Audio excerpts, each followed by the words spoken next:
শিলচরের রংপুরে দেশ হোটেলে খাওয়ার প্লেটের মধ্যে তেলাপোকা, ক্ষোভ গ্রাহকদের মধ্যে।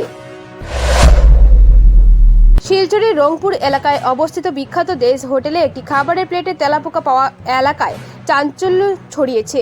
অভিযোগকারী একজন গ্রাহক জানান, অর্ডার করা খাবার পরিবেশনের পর তিনি প্লেটের মধ্যে তেলাপোকা দেখতে পান।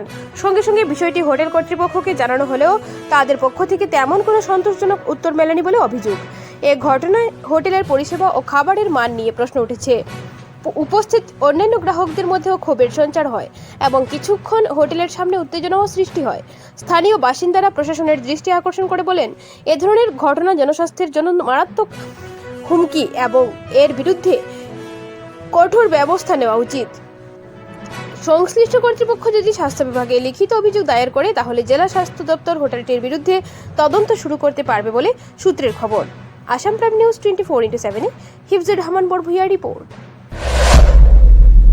আমার এই বাই তার মোবাইলে পাওয়া গেছে ককরোচটা কেটা করবে কোথায় না এখানে তো আইলাম খাইলাম আরামসে আর কোন মানে কে প্রোগ্রাম রাখলো জায়গাটা থেকে আমরা ইনভাইট আসলে আইয়া খাইতে সময় দেখছি যে ককরোচ পাইলাম। কেটার মধ্যে পাওয়া গেছে? পনিরের মধ্যে ককরোচ পাওয়া গেছে। তো এই হোটেলের মধ্যে দেখরা আপনারা আমি সাইটে দিয়ে স্ক্রিনের মধ্যে দিয়ে দিব ককরোচটা পাওয়া গেছে, এটা দিয়ে দিব ডেইস হোটেল।